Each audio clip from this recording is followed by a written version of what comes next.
serata, numerosi, siamo contenti nonostante la pioggia perché sono convinta che sarà una possibilità, un incontro veramente significativo.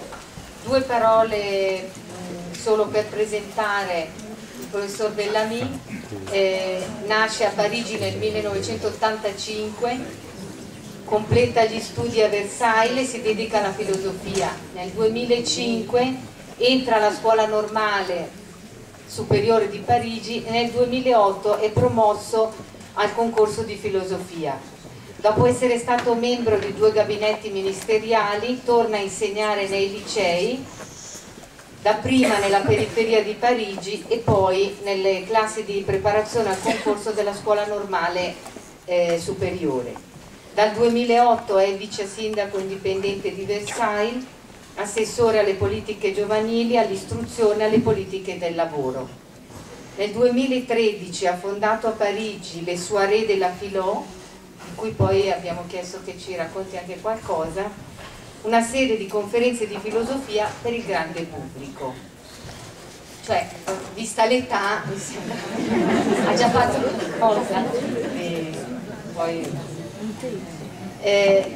non so che cosa dire per introdurre questo incontro. Devo dire che in un momento in cui, per la realtà nella quale siamo immersi, spesse volte sembra prevalere il lamento, la rassegnazione, leggere le pagine di questo libro, del suo libro I diseredati, o sentirlo raccontare come è capitato a me un anno fa, veramente è come aprire una finestra e far entrare un'aria pulita e interessante, perché si trova il coraggio di guardare in faccia al mondo così come è fatto, senza paura di porsi delle domande vere, urgenti, con le quali a volte, magari come adulti, non abbiamo sempre il coraggio di avere a che fare. Questa sera il pubblico, come abbiamo spiegato anche il professor Bellamy, è abbastanza vario, ci sono insegnanti, ci sono genitori, comunque ci sono tante persone implicate nell'avventura educativa, ci sono anche studenti e sono sicura che comunque qualcosa per ciascuno questa sera c'è la possibilità di raccogliere e di portare a casa. Che cosa abbiamo chiesto al professor Bellamy? Beh, innanzitutto gli abbiamo chiesto di raccontare la sua esperienza personale, soprattutto dell'insegnamento in questa scuola parigina, dalla quale hanno iniziato a sorgere, anche per delle questioni drammatiche che ha incontrato, delle domande e come da questo ha iniziato ad approfondire queste domande e a cercare delle risposte. Come lui dice nello stesso libro, perché entrare in classe? Dobbiamo educare e insegnare senza sapere perché? Rassegnarci a non avere nulla da trasmettere, come sollecitava il formatore del Ministero dell'Istruzione francese all'inizio di un corso per i docenti? Nel suo libro il professor Bellamy afferma, per esempio, vogliamo ancora educare ma non vogliamo trasmettere. Si è scelto di educare alla cittadinanza, alla tolleranza, al rispetto, ma a prescindere da qualcosa che dobbiamo consegnare. Perché quanto più l'educatore interviene e si impegna, sembrerebbe da tante diciamo, modalità o suggerimenti che vengono dalla cultura nella quale siamo immersi, tanto più uno vuole comunicare, tanto più ha qualcosa di sospetto. Quindi da dove viene questo sospetto sul compito educativo e di conseguenza spesso la dimissione dell'adulto dalla responsabilità educativa? Alla fine l'ultima cosa che abbiamo anche chiesto è quello di proporci, come fa lui nella seconda parte del suo libro, alcuni spunti dalla sua esperienza proprio su come rifondare questa trasmissione di un'eredità della quale lui dice la nostra generazione ha privato i giovani, per quello dice noi stiamo creando dei diseredati. E quindi come riprendere il valore positivo e profondo del compito educativo, come coinvolgere e rendere protagonisti i giovani della scoperta della ricchezza che viene da chi li ha preceduti. Quindi abbiamo chiesto un po' di fare questo percorso al professor Bellamy. C'è ovviamente la fatica della traduzione simultanea. Adesso lui è molto bravo comunque, io l'ho già sentito, è capace di stare nei tempi. Ci piacerebbe poi, dopo questo suo, questa sua proposta di intervento, anche magari lasciare un attimo la possibilità di domande. Quindi lascio la parola al professor Bellamy, grazie. Buonasera. C'est une très grande joie pour moi de vous rencontrer et je suis très impressionné de vous voir si nombreux ce soir. È una grande gioia per me incontrarvi e sono impressionato dal vostro numero questa sera. Et je vous demande déjà pardon de ne pas savoir assez votre langue pour pouvoir vous parler directement et je remercie M. Beghi de faire l'interprète. E quindi mi dispiace di non sapere sufficientemente la vostra lingua da potervi parlare direttamente, quindi molto cortesemente vi ringrazio di questa opera di traduzione. Je vous remercie vraiment beaucoup pour votre accueil ce soir dans ce lieu d'éducation et pour l'occasion que vous nous donnez de réfléchir ensemble au sens de l'acte éducatif. Vi ringrazio molto per questa accoglienza in un luogo di educazione e quindi per l'occasione di riflettere insieme sul significato dell'opera educativa. Je viens à cette réflexion avec beaucoup d'humilité parce que je ne suis qu'un tout jeune enseignant et je ne voudrais pas vous partager ce soir un savoir-faire éducatif. Mi approccio a quest'opera con grande umiltà perché in fondo non sono che un giovane insegnante e quindi non vorrei mettermi davanti a voi come colui che sa tutto. Mais j'ai réfléchi sur cette question de l'éducation quand j'ai commencé à enseigner pour essayer de retrouver d'abord pour moi-même le sens du métier que je faisais. Ma mi sono fatto delle domande sul significato dell'educazione quando ho cominciato a insegnare proprio per ritrovare per me stesso il significato del mio lavoro di educatore. En fait, tout a commencé avec un événement qui s'est déroulé en Italie, un concert donné à l'occasion de l'anniversaire de l'unité italienne et qui était dirigé par Riccardo Muti. In effetti l'origine di tutto è stato un concerto fatto in Italia per l'anniversario dell'unità, un concerto diretto da Riccardo Muti. Je regardais ce concert à la télévision et au moment où Muti dirigeait le chœur des esclaves, on lui a demandé un bis pour le Nabucco de Verdi. E quindi guardavo questo concerto alla TV e quando Muti ha diretto il concerto degli schiavi del Nabucco gli è stato chiesto un bis. Et il s'est tourné vers la salle et il a parlé à la salle et il a dit « Je veux bien faire un bis ». C'est très rare parce que Muti le fait très rarement. E lui si è voltato verso la sala e ha detto ok, facciamo il bis, e questa è una cosa molto rara perché Muti molto raramente concede un bis.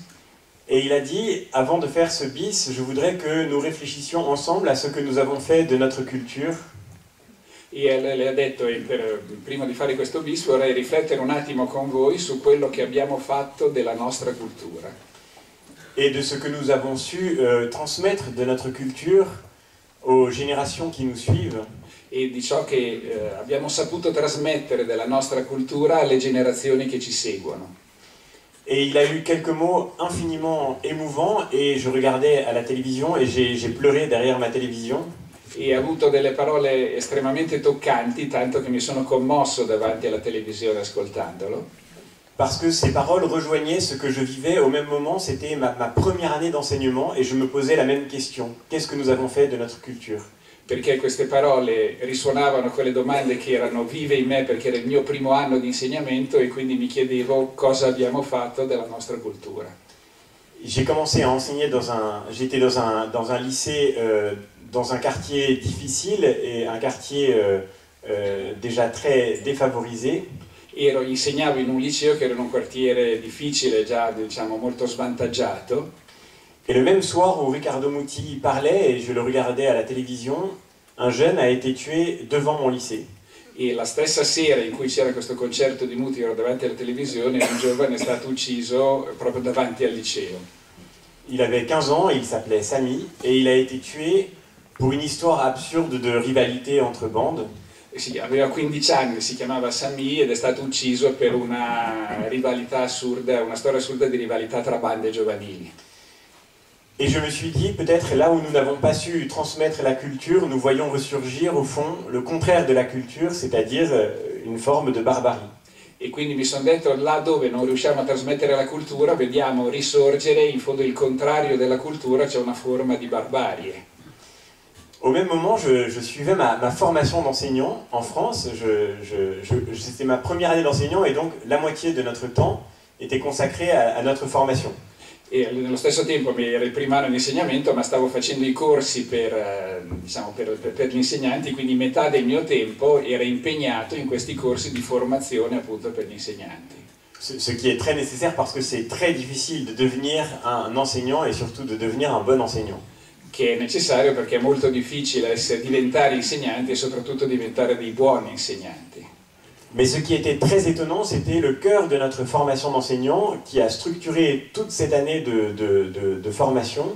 Ma ciò che era stupefacente era il cuore di questa formazione degli insegnanti che ha strutturato tutto l'anno di formazione.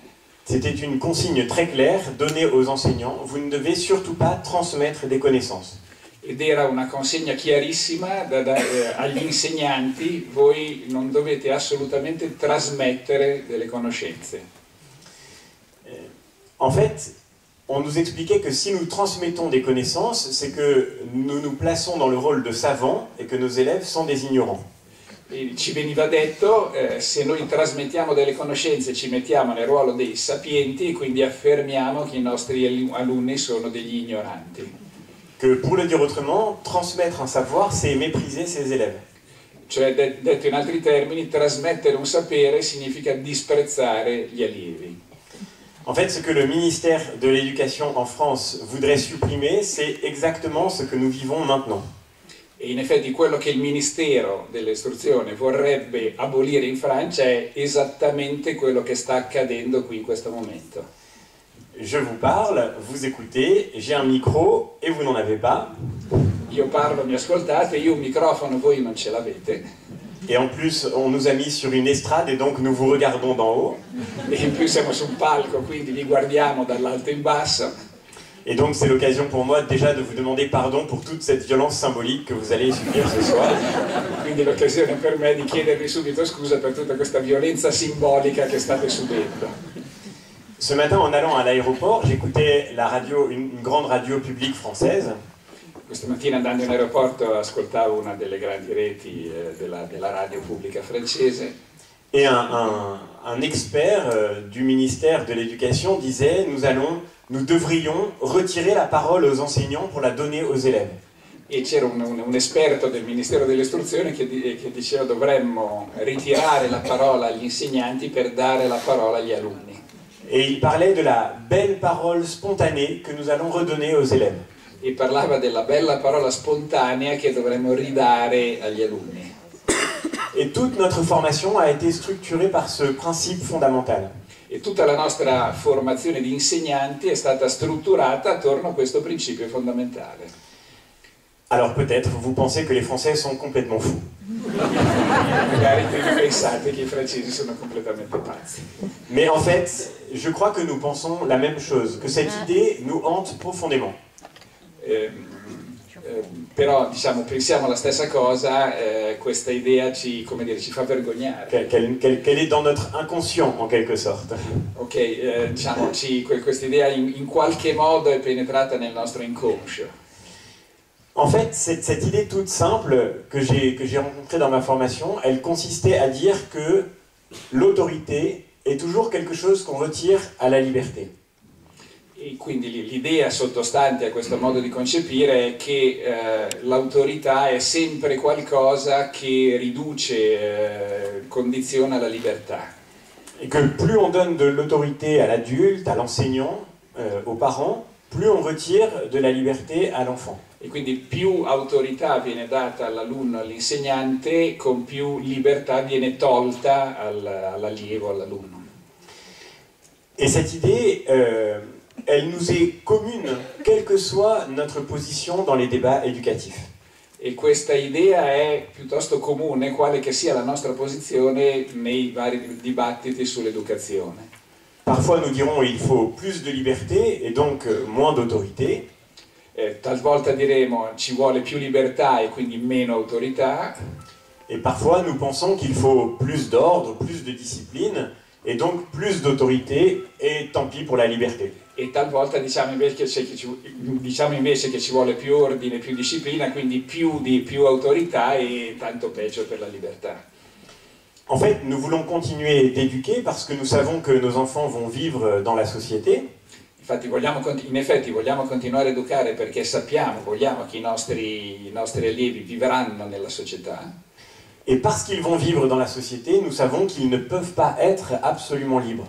E per il fatto stesso di vivere in una società sappiamo che non potranno essere assolutamente liberi. Je voudrais pouvoir être complètement libre, mais il y a un grand problème. Vorrei essere completamente libero, ma c'è un grande problema. C'est que les autres existent. Il fatto che gli altri esistono. Et nous avons inscrit dans beaucoup de nos établissements scolaires cette phrase si connue qui dit que la liberté des uns s'arrête là où commence celle des autres. E in gran parte dei nostri edifici scolastici è scritta questa massima molto famosa per cui la libertà dell'uno finisce dove comincia la libertà dell'altro. Et cette idée fondamentale, elle présente au fond le travail de l'autorité comme une malédiction nécessaire.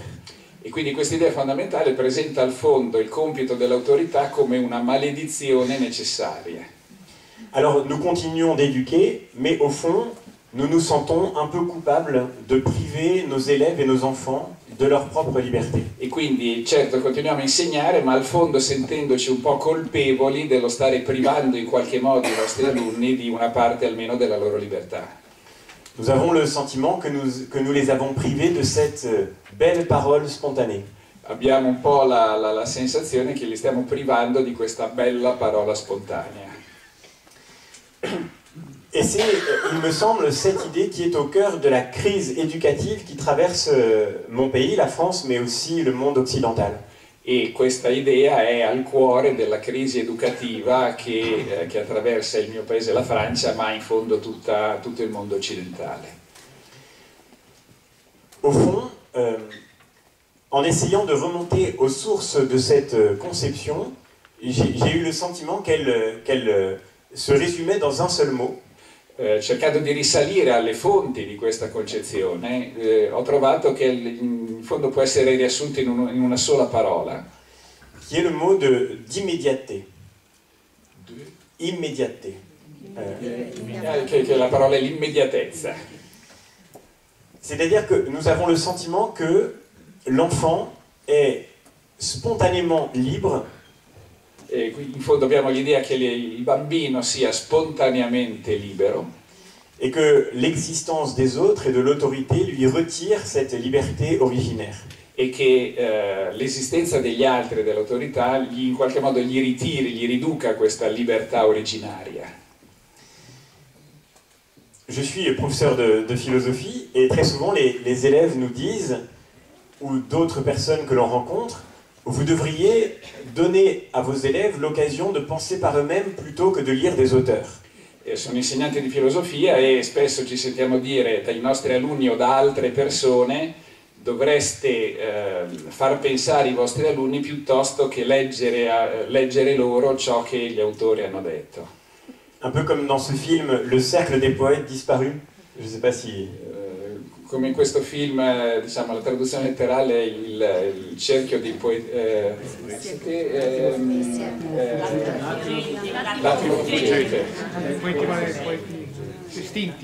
Où un professeur de philosophie explique à ses élèves qu'il faut écarter les livres pour exprimer leur propre liberté. Sì, dove il professore di filosofia fa fisicamente fa strappare le pagine del libro per dire dovete affermare la vostra libertà. Et cette idée, au fond, elle traverse toutes les sociétés occidentales et tous les lieux de transmission. E questa idea in qualche modo attraversa tutta la società occidentale e tutti i luoghi di trasmissione del sapere. Et elle traverse bien sûr l'école, mais aussi les familles. E attraversa le scuole, ma anche le famiglie.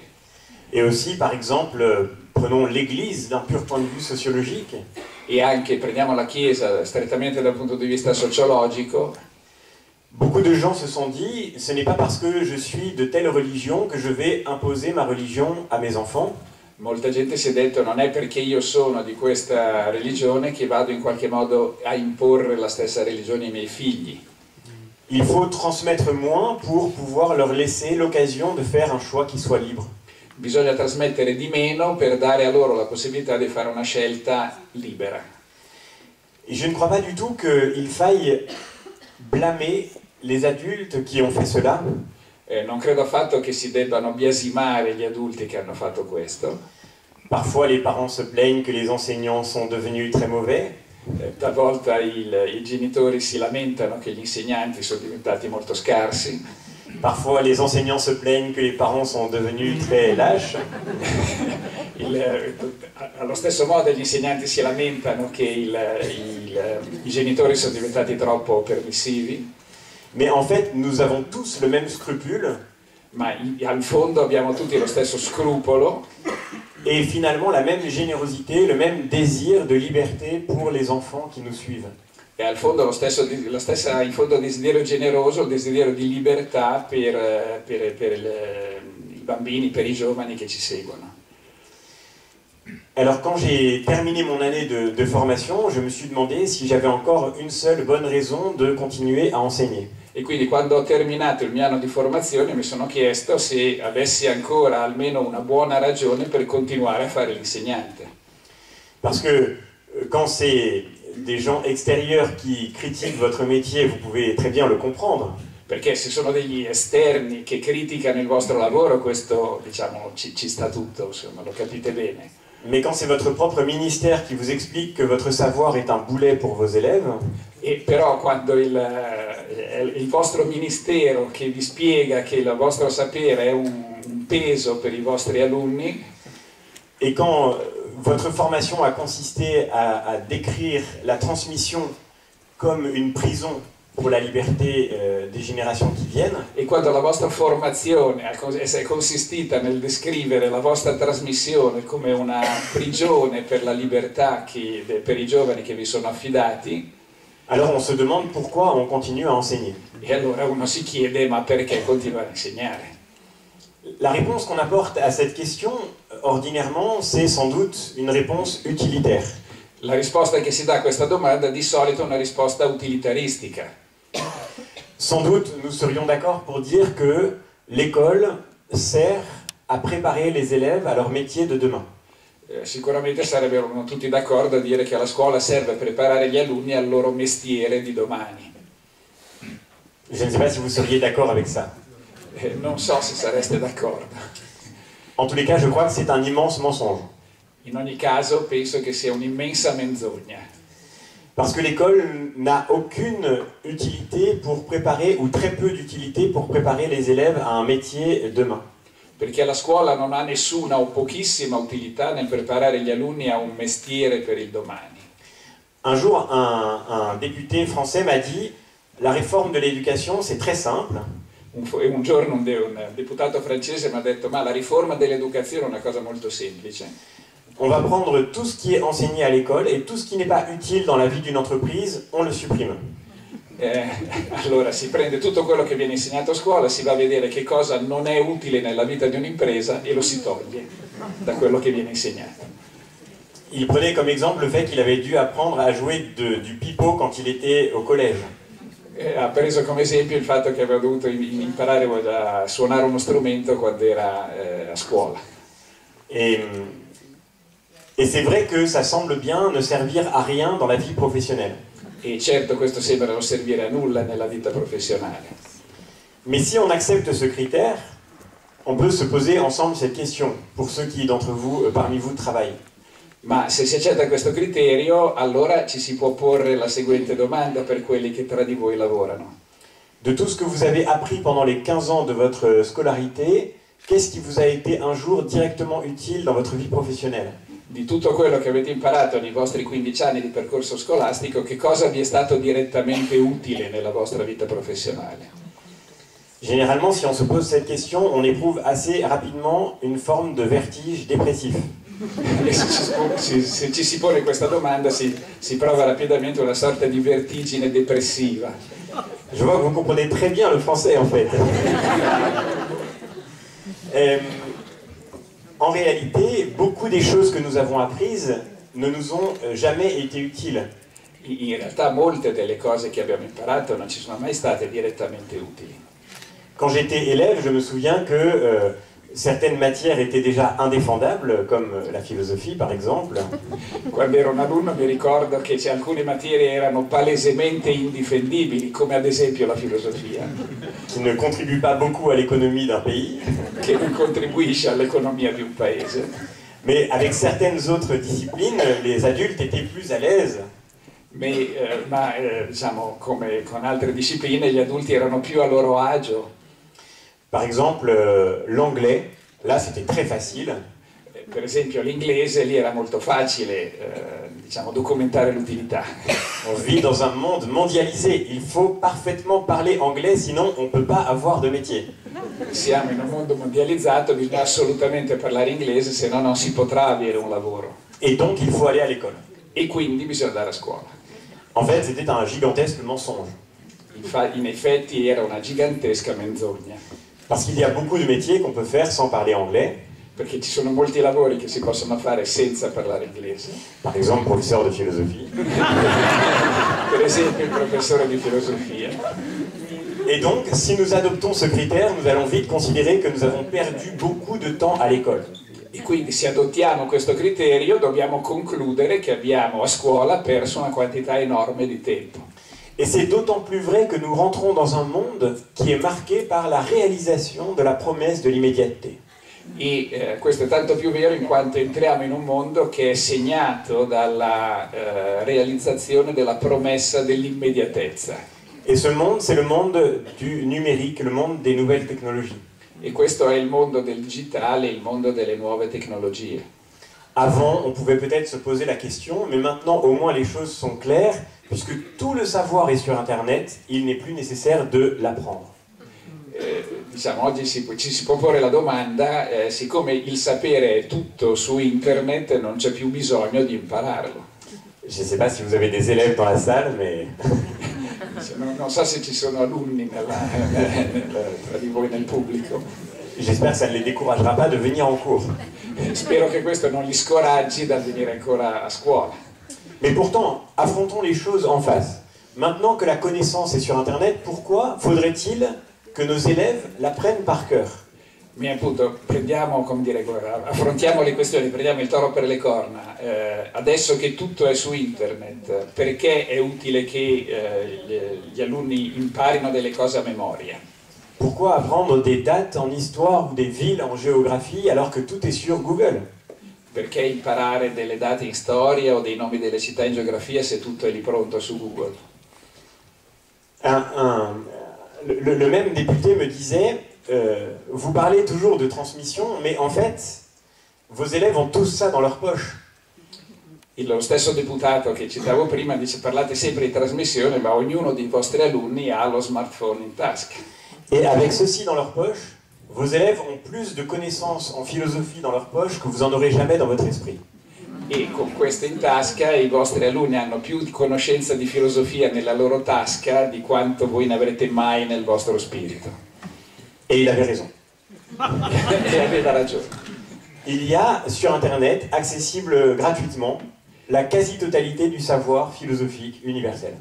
E c'è su internet accessibile gratuitamente la quasi totalità del sapere filosofico universale.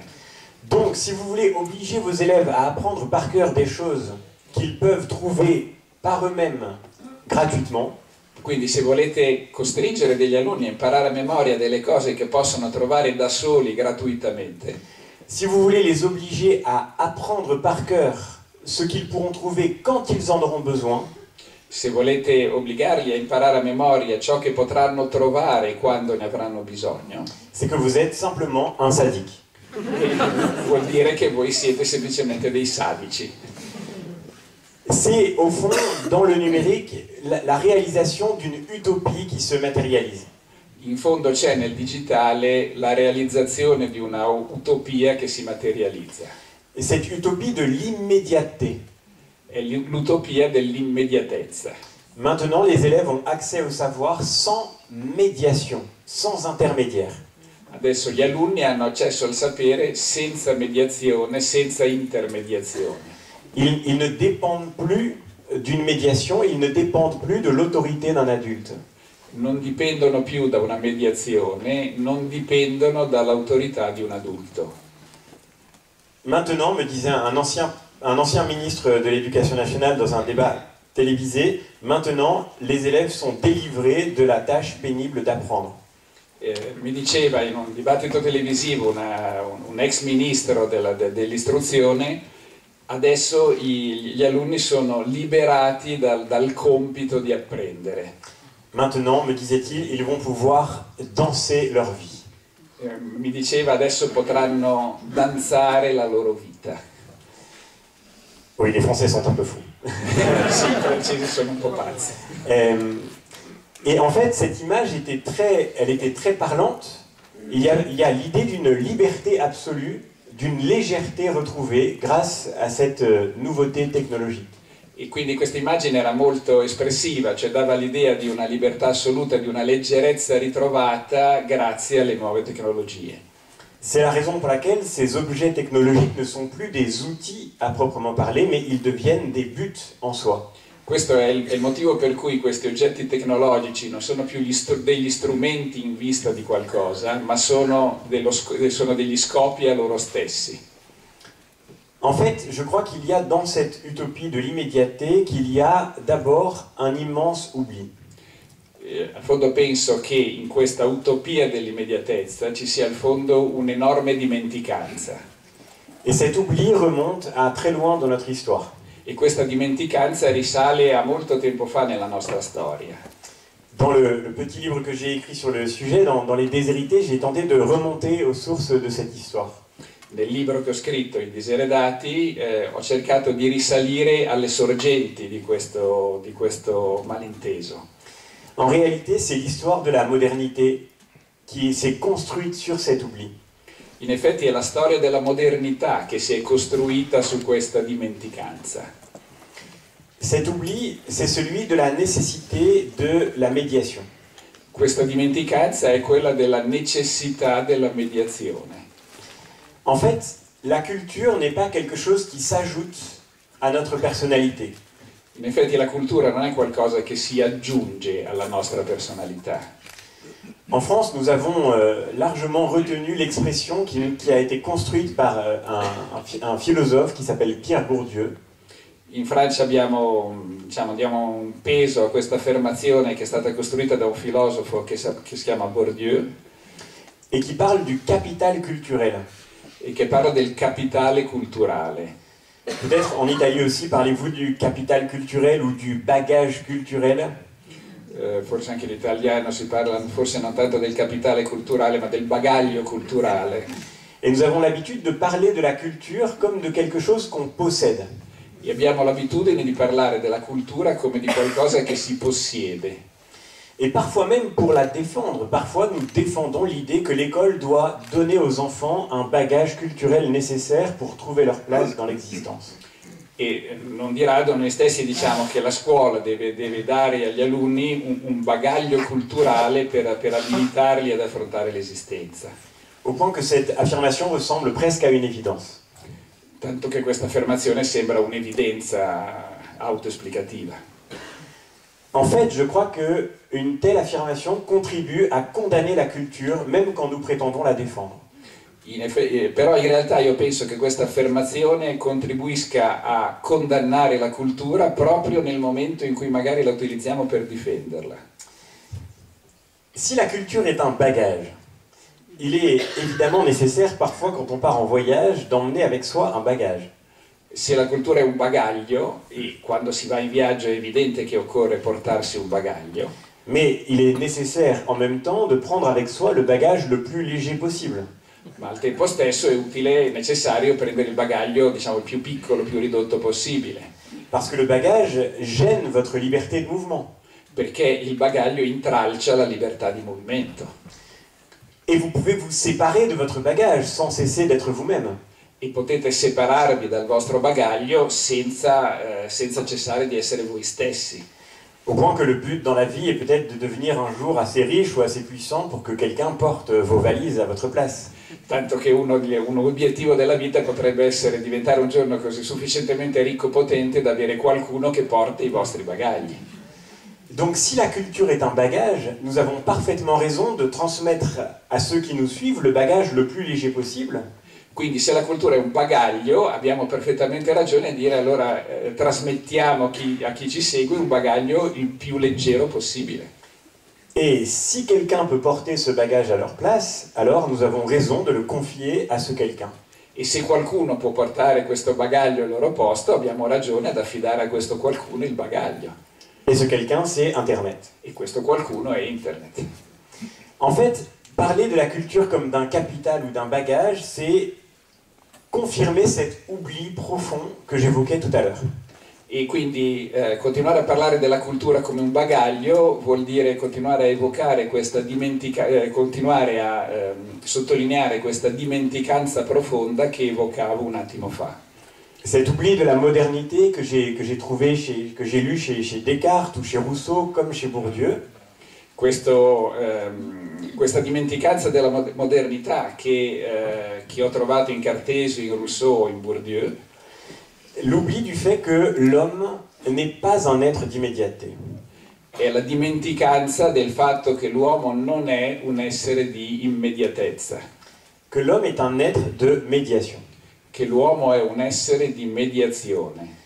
Que pour le dire autrement, aucun d'entre nous n'est immédiatement lui-même. Che per dirla in un altro modo, nessuno di noi è immediatamente se stesso. C'est très, très mystérieux. Questa è una cosa molto misteriosa. C'est très mystérieux parce que, du point de vue de la logique, le premier principe de la logique, c'est celui qu'on appelle le principe d'identité. E questo è misterioso perché dal punto di vista della logica, il primo principio della logica è quello che si chiama il principio di identità. Et le principe d'identité, c'est que A égale A, c'est-à-dire qu'une chose est elle-même. E quindi il principio di identità è che A uguale A, cioè che ogni cosa è se stessa. Mais pour ce qui nous concerne, aucun d'entre nous n'est immédiatement lui-même. Ma per quanto ci concerne direttamente, nessuno di noi nasce come immediatamente se stesso. Et c'est cela que nous avons oublié. Ed è questo che abbiamo dimenticato. Pour le comprendre, on pourrait prendre une comparaison avec l'animal. Per capirlo si potrebbe fare un paragone con l'animale. Pardonnez-moi d'être très schématique parce que l'animal est un sujet philosophique passionnant et qui appellerait une longue réflexion. Perdonatemi lo schematismo perché l'animale è un soggetto filosofico molto interessante che richiederebbe una lunga discussione. Mais pour aller à l'essentiel, on peut dire que l'animal est plutôt par nature un être d'immédiateté. Ma per semplificare si può dire che l'animale è piuttosto per natura un essere di immediatezza, alors que l'homme n'est pas capable de cette immédiateté. Mentre l'uomo non è capace di questa immediatezza. Et c'est ce qui fait que l'animal est vraiment fascinant pour nous. E questo rende l'animale così affascinante per noi. Les abeilles n'ont pas besoin de faire des écoles d'architecture pour apprendre à construire des ruches. Le api non hanno bisogno di frequentare una scuola d'architettura per imparare a costruire gli alveari. Et les araignées n'ont pas besoin de faire des écoles d'ingénieurs pour apprendre à tisser des toiles. I ragni non hanno bisogno di andare a scuola di ingegneria per imparare a tessere le tele. Ils n'ont pas besoin des cours de Monsieur Begui en physique. Non hanno bisogno dei miei corsi di fisica. Et pourtant, une toile d'araignée, c'est un miracle d'ingénierie. E pur tuttavia una tela di ragno è un miracolo di ingegneria. Mais la petite araignée sait immédiatement faire cela. Ma il giovane ragno è immediatamente capace di produrlo. Et il y a un peu de temps, j'ai regardé un film dans lequel on voit la naissance des tortues de mer. Mi è capitato recentemente di vedere un film che faceva vedere la nascita delle tartarughe di mare. Alors, elles sont sous un tas de sable chaud sur la plage. Sono sotto un mucchio di sabbia calda sulla spiaggia. Et les petites tortues de mer, elles sortent tout ensemble de leur tas de sable. E le piccole tartarughe di mare escono tutte insieme da questo mucchio di sabbia. Et elles vont directement dans la mer. E vanno direttamente in mare. Parce que sinon, les oiseaux arrivent et les mangent. Perché sennò gli uccelli arrivano e se le mangiano. Et la tortue qui les a pondues, elle est déjà partie depuis très longtemps. E la tartaruga che aveva deposto le uova se n'è già andata da lungo tempo. C'est donc très mystérieux. Comment les petites tortues savent qu'elles doivent aller très vite dans la mer? Quindi è misterioso, come fanno le tartarughe uscite dall'uovo a sapere che devono andare subito in acqua? Elles pourraient tourner autour, regarder, se dire que c'est joli, vous voyez. Potrebbero guardarsi in giro, guardare il paesaggio, dire guarda com'è bello. Mais non, elles savent immédiatement ce qu'elles ont à faire. Invece sanno immediatamente che cosa devono fare. Et en regardant les images, je me posais une autre question encore plus étonnante. E guardando le immagini mi ponevo un'altra questione ancora più stupefacente. Comment savent-elles de quel côté est la mer? Come fanno a sapere da quale parte è il mare? Elles ne cherchent pas, elles y vont directement.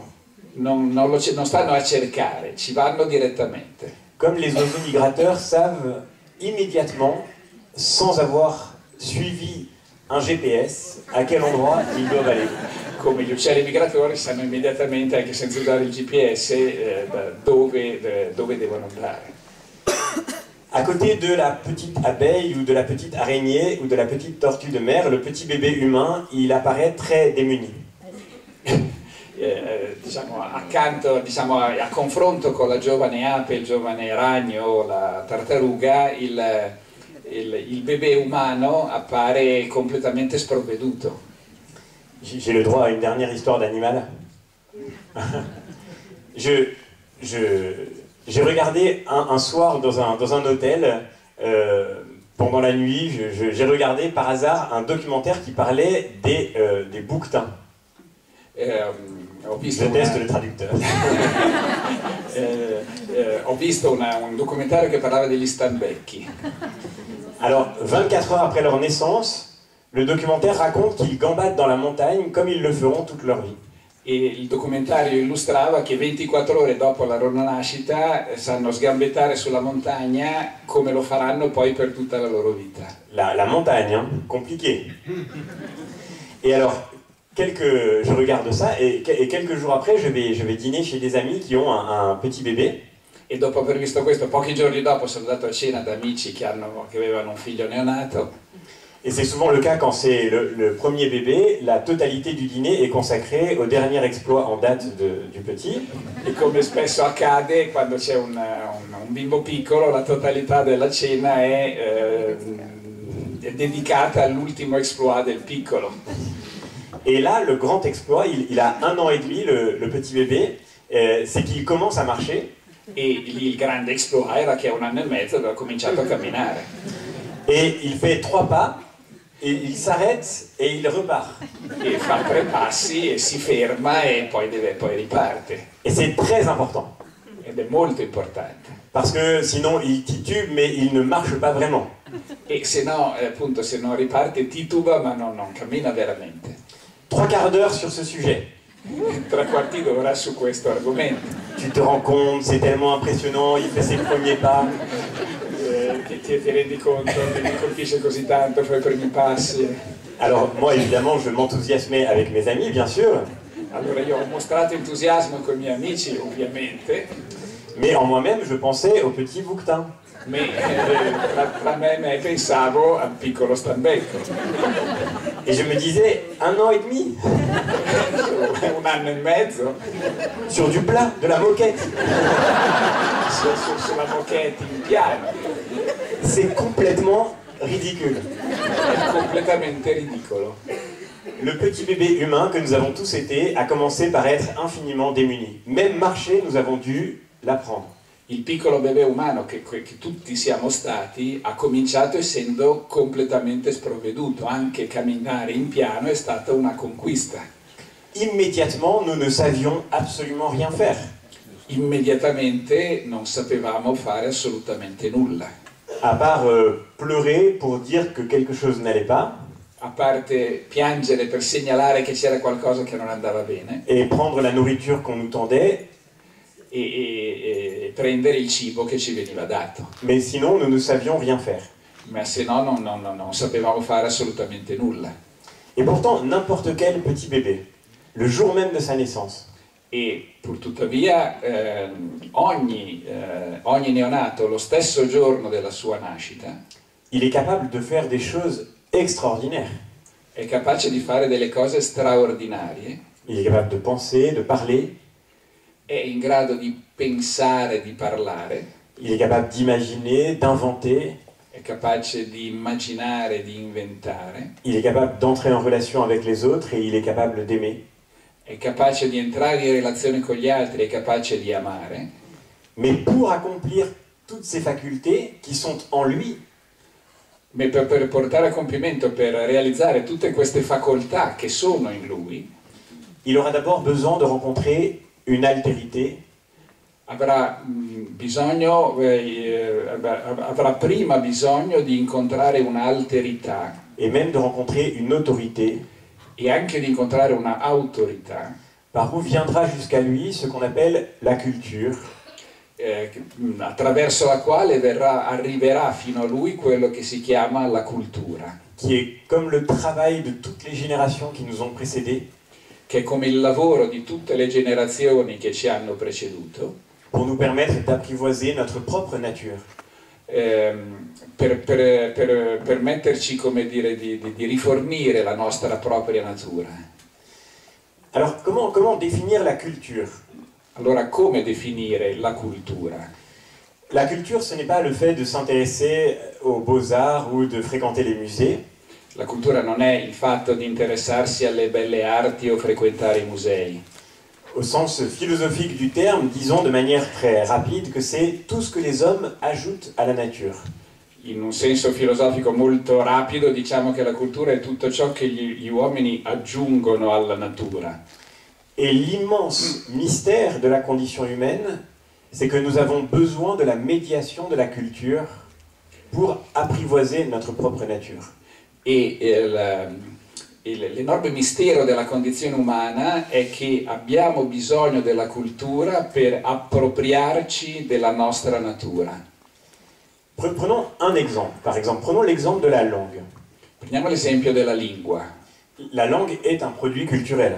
La lingua è un prodotto culturale. D'ailleurs, il y a une pluralité de langues, comme nous en faisons l'expérience ce soir. D'altronde c'è una pluralità di lingue, come stiamo sperimentando questa sera. Elles sont le résultat d'une histoire, d'une construction, d'une élaboration, avec leurs richesses et leurs lacunes. Sono la storia di tutta una costruzione, di una elaborazione con le loro ricchezze e con le loro lacune. Et d'ailleurs, nous pouvons regarder la langue comme la modernité regarde la culture et la médiation, comme une occasion d'enfermement et d'emprisonnement. E purtuttavia noi possiamo guardare alla lingua come la modernità guarda la cultura, come un'occasione di chiusura e di imprigionamento. Tout le XXe siècle a jeté le soupçon sur la langue. Tutto il XX secolo ha gettato sulla lingua il sospetto. Par exemple, ce professeur de littérature français qui s'appelle Roland Barthes. Questo professore di letteratura francese che si chiama Roland Barthes. Dans les années 1970, il commençait son cours au Collège de France en disant que la langue est fasciste. E cominciava il suo corso negli anni 70 al Collège de France dicendo che la lingua è fascista. Alors pourquoi la langue est-elle fasciste? Allora perché la lingua dovrebbe essere fascista? Bon, d'abord parce que dans les années 70, en France, fasciste, ça veut dire très très méchant, c'est la même chose. Innanzitutto perché negli anni 70 in Francia, esattamente come in Italia, dire fascista voleva dire il peggio del peggio. En fait, la langue est fasciste, dit Roland Barthes, parce que d'abord, elle repose sur nous comme un arbitraire. E in effetti diceva Roland Barthes, la lingua è fascista perché si appoggia, viene addosso a noi come qualcosa di arbitrario. Vous n'avez pas choisi votre langue, elle vous a été imposée par vos parents qui vous ont transmis comme par hasard, leur langue. Non avete scelto la vostra lingua e siete stati costretti dai vostri genitori che vi hanno trasmesso come per caso la loro lingua. Dans un arbitraire culturel totalement dénué de scrupules. Con un'arbitrarietà culturale totalmente priva di scrupoli. Et vous vous êtes très vite rendu compte que dans une langue, il y a des règles, des choses qui se disent et des choses qui ne se disent pas. E vi siete immediatamente resi conto che ogni lingua ha delle regole, delle cose che si dicono e delle cose che non si dicono. Et nous avons tous été, quand nous étions petits, parfois sévèrement repris pour avoir dit des choses qu'on ne dit pas ou pour ne pas avoir dit des choses qu'il fallait dire. E siamo tutti stati probabilmente sgridati severamente da piccoli per avere detto delle cose che non bisognava dire o per non avere detto delle cose che bisognava dire. Et ensuite, comble du traumatisme, vous avez été à l'école. E poi, come al colmo della traumatizzazione, siete stati a scuola. Et vous avez fait des dictées. E avete fatto dei dettati. Et comme le disait Pierre Bourdieu, vous avez vu couler sur vos copies le rouge sang de la mortalité scolaire. E come diceva Bourdieu, avete visto colare sui vostri quaderni il sangue